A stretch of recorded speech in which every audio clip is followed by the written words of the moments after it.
ఇప్పుడు మీకు హాలీవుడ్లో దే గో డైరెక్ట్లీ వాళ్ళు మీడియా డీటెయిల్స్ ఉండరు.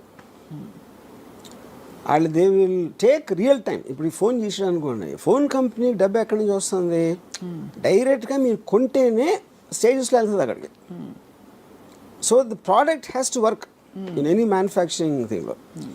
ఫిలింలో ఏంటి, మీరు బయ్యర్ కోసం తీస్తున్నారు అంతే కదా. బయ్యర్ కోసం తీసినప్పుడు వాడు మనకి ఎంత ఇస్తాడు, వాడిని ఇంప్రెస్ చేయడానికి అనేది ఎక్కడో సబ్ కాన్షియస్గా that becomes a bigger point then the actual film. మర్చిపోతారు చాలాసార్లు అవును ఫిల్మ్ ఏం చేస్తున్నాం అని. కరెక్ట్.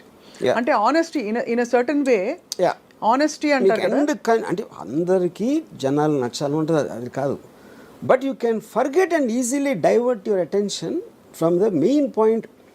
మీరు అసలు స్టోరీ ఎందుకు చేస్తున్నారు అని మీకు ఫస్ట్లో అన్న ఇంట్రెస్ట్ ఇంటెన్షన్ అని చెప్పి if it gets carried away అది చివరికి వచ్చేవారు మీకే తెలియదు, అందరికీ. నేను కూడా దాంట్లో కొంచెం చేయి దాటిపోతుంది.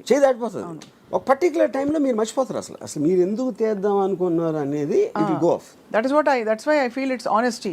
And that's why newer film makers వాళ్ళలో అది రీటైన్ అవుతుంది కొంతలో కొంత.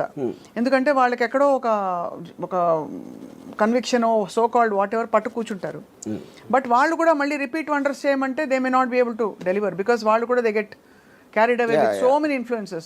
కరెక్ట్. కానీ ఇంకో పాయింట్ ఏంటంటే ఇది చాలాసార్లు వర్కౌట్ కూడా అవ్వచ్చు. అంటే మీరు ఫిలిం ఎందుకు తీశారు, వాళ్ళు ఎందుకు చూశారు అనే దాంట్లో చాలాసార్లు డిస్కనెక్ట్ ఉంటుంది. ఇప్పుడు for example in Ardh Satya one of the most influential films. అవును, స్మితా పాటిల్. ఓంపురి. అది నేను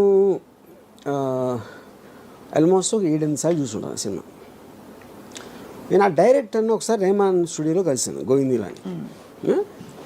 నేను ఆయనతో ఆ సినిమా గురించి మాట్లాడితే ఆయన సినిమాది నాకు చెప్పారు అసలు అది ఫాదర్ సన్ రిలేషన్షిప్ మీద నేను ఇన్స్పైర్ అయ్యి తీశాను, that is what which work. నేను సరే నేను ఉట్టి ఫాదర్ సన్ సీన్లే నేను ఫాస్ట్ ఫార్వర్డ్ చేసి ఉండని చెప్పా. ఇది రిపీటెడ్ వ్యూస్లో. నేను చూసింది రామశెట్టి అని ఒక విలన్ క్యారెక్టర్ మలాను. నిజంగా ఆశ్చర్యపోయాను. ఎందుకంటే ఆయన కూడా తెలియదు కదా, సినిమా అయిపోయింది, రిలీజ్ అయిపోయింది, ఎవరెవరో ఏదేదో చెప్తారు. మెయిన్ రీజన్ దానికైనా నేను అనుకుంటే ఇక్కడ ఇంకో డైరెక్టర్ అసలు నేను ఆ సీన్ కోసమే చూడలేదని చెప్పాను. ఇప్పుడు బ్యాండిట్ క్వీన్ ఎక్స్ట్రాడినరీ ఫిల్మ్ అది, పూలందేవి. అది నా ఉద్దేశంలో ఎలా తీయకూడదు అనే దానికి టెక్స్ట్ బుక్లో ఉన్న దాన్ని రీమేక్ చేశారు తెలుగులో. అది దానికన్నా 10 రెట్లు అడిగింది. ఏది బ్యాండిట్ క్వీన్ కన్నా ఎక్కువ. అప్పుడు ఏంటి అర్థం, దానికి ఏం చెప్తాను, దేర్ ఇస్ నో లాజిక్. ఏం లేదు. అంటే అది నా సెన్సిబిలిటీ అంతే, లాజిక్ ఉంది. ఆడియన్స్కి నచ్చింది, ఎందుకు నచ్చింది అంటే వాళ్ళు ఈచ్ పర్సన్ చెప్పాలి. మీరు చెప్తున్న దాన్ని బట్టి ఆర్జీవి గారు, ఆడియన్స్ టేస్ట్లు ర్యాపిడ్గా మారుతున్న వాట్ ఎవర్ ఆ ప్రిఫరెన్సెస్ అండ్ ప్రయారిటీస్ని cinema industry most of the time map చేయలేకపోతున్నారు. మ్యాప్ చేయలేక కొన్ని ఇండస్ట్రీకి లీస్ట్ తెలుస్తుంది యాక్చువల్గా, ఎందుకంటే లోపల ఉన్నారు కాబట్టి. అవును, ఆడియన్స్ మధ్యలో ఉన్నవాడికి రిలేటివ్గా ఎక్కువ తెలియడానికి ఛాన్స్ ఉంది. రిలేటివ్లీ అది కూడా ఫుల్గా కాదు, ఎందుకంటే ఆడియన్స్. నేను విజయవాడ నుంచి వచ్చి నేను హైదరాబాద్ మన అనుపూర్ణ తిరుగుతున్నప్పుడు ఇళయరాజా ఎంత పాపులర్ అనేది నాకు స్టూడెంట్గా ఉన్నప్పుడు తెలుసు. ఎందుకంటే మేము షాపులకి వెళ్ళి రికార్డ్ చేయించుకున్నాను క్యాసెట్లో. అక్కడ ఇళయరాజాకి సెపరేట్ బుక్ మెయింటైన్ చేసేవాడు. మిగతా చక్రవర్తి ఇది అది అందరూ కలిపి ఒక బుక్ ఉండే, ఇళయరాజా గారికి ఒక సెపరేట్ బుక్ ఉండేది. అది నేను చెప్తే అనుకున్న స్టూడెంట్స్ షాక్ అయిపోయాడు, వాళ్ళకి తెలియదు అసలు ఇళయరాజా అంత పాపులర్ అని. దానికి కారణం ఏంటంటే ఈ పెద్ద సినిమాలన్నీ కూడా మోస్ట్ ఆఫ్ దెమ్ చక్రవర్తి గారు వీళ్ళు చేసేవారు. ఈ వంశీ గారి ఇలాంటి అంటే ఒక లో బడ్జెట్ సినిమాలు అన్వేషణ ఇలాంటివి వచ్చి ఆ టైంలో ఏదో బాగానే ఉందంట. అప్పుడు దాని కలెక్షన్స్ ఏంటున్నారు కానీ మ్యూజిక్ జనాల్లో ఉన్న పాపులారిటీ గురించి తెలియదు. సో అప్పుడు నేను శివాకి ఇళయరాజాని ఇన్సిస్ట్ చేస్తే చాలా కష్టమయ్యేది. అంటే చక్రవర్తి ఉన్నారంటే వాళ్ళు ఇళయరాజా అంటే అలా ఉండేది మాట బేసిక్గా. అదే అప్పుడు ఎందుకు అది లోపల ఉన్నప్పుడు వాళ్ళ వ్యూ పాయింట్ వేరు ఉంటుంది, పబ్లిక్లో ఉన్నదానికి. మీరు అప్పటికి బయట ఉన్నారు కాబట్టి మీకు తెలిసింది అది. ఎప్పుడైతే నేను లోపలికి వచ్చానో నాది అదే పరిస్థితి. మీరు అట్లీస్ట్ యూ హెవ్ బీన్, మీరు నచ్చిన సినిమా అది ఏవైనా అవ్వని అనే ఒక నాకు వచ్చింది అది నేను ఇంటెన్షన్తో నేను హిట్ అయిపోవాలి, డబ్బులు సంపాదించాలి, నాకు అవార్డు వచ్చేయాలి అలా అని నేను ఎప్పుడు సినిమా చేయలేదు. అది నా పర్సనాలిటీ ట్రేట్ అంతే, అది తప్ప ఒప్ప అని కూడా అంటలా. యా. సో ఇప్పుడు ఒక చిన్న జోక్ వేయచ్చా మీరు పర్మిషన్ ఇస్తే? సో ఆర్టిఫిషియల్ ఇంటెలిజెన్స్ అడిగితే స్త్రీ ఎందుకు ఆడింది అని అది ఇచ్చిన ఆన్సర్ ఏంటంటే దేశం అంతా ఆర్జీవీలా మారిపోతుందని. ఎందుకు ఆర్జీవీ స్త్రీని బాగా చూస్తారు కాబట్టి. అందులో స్త్రీ, అందుకే నేను జోక్ అని చెప్పాను సార్. అదే కాదు, నేను ఎలా స్త్రీనో చూస్తాను అలాంటి స్త్రీ లేదు దాంట్లో ఫస్ట్. ఓహో, అయితే ఈ టాపిక్ ఎక్కడతో మరి ఆ జోక్ని. బట్ సీరియస్లీ ఇట్స్ యాక్చువల్లీ మీరు అన్నట్టు ఇట్ ఇస్ ఛాలెంజింగ్. అంటే ఇప్పుడు ఫిల్మ్ మేకర్స్కి చాలా it's a lot of pressure, especially ఒక దారుణమైన పెద్ద సినిమా తీసేశాక ఇంకా తర్వాత ఇప్పుడు గద్దర్ 2, యానిమల్, స్త్రీ 2, ఇంత వేరీడ్ ఫిల్మ్స్ అసలు ఒకదానికొకటి సంబంధం లేకుండా అంత బ్లాక్ బస్టర్స్ అవుతున్నాయంటే దాని అర్థం ఏంటి? జనాలు ఏదైనా చూస్తారు. అప్పుడు ఏదైనా చూస్తారని మనం అనుకుంటే ఏం చూస్తారో తెలియదు అనేది ఫాలో అవుతుంది. అంతే. అప్పుడు ఇంకా మనం అనుకున్నది మనం కన్విక్షన్తో చేయటం తప్పిస్తే there is no other choice for anybody. There's no other choice. After that it's about the figures. Correct. ఏ కాస్ట్లో తీయాలి, అవి ప్రాక్టికల్ డెసిషన్స్, అది viability, practical decisions and all that. But ఏదేమైనా మన కన్విక్షన్ని దాటి వెళ్ళి తీయడం వల్ల అది ఛాన్స్ ఆఫ్ హిట్ అవ్వడం ఉండొచ్చు కానీ but there are more chances you'll fail because you are carried away in a lot of noises which is not your own voice. అంతేనా? యా. So interesting. మీరు స్త్రీ 2 ని ఇప్పుడు మీ 2గా మార్చి మేము వెళ్ళి చూస్తాం సినిమాని. అది నేను చూడలేదు ఇంకా. But the point is there is a paradigm shift in terms of. మీకు రాజ్ కుమార్ రావు ఫ్రెండా sir? I know him. You know him. Did you tell him that the film is? No. You haven't yet told. Well, I'm sure he'll be surprised with your tweet. And strangely, tana first film naade nathone chesadu. Oh. He has some 3 scene role in Run. Yeah. కానీ ఇక్కడ again I'm telling you, ఇది రాజ్ కుమార్ రావుకి సంబంధమే లేదు. ఇది కానీ 10 రోజులు అనుకున్నాడు కదా. ఫిలిం అనేది జస్ట్ ఇప్పుడు ఇంకోటి ట్రైలర్ అన్నారు కదా, ట్రైలరు ఎందుకు అసలు ఏం చూస్తారు ట్రైలర్లు అనేది. ఇప్పుడు చాలా సినిమాలు మీకు 20 million వ్యూస్ అలా 30 million వ్యూస్ వస్తాయి, సినిమాకి ఎవడు రాడు.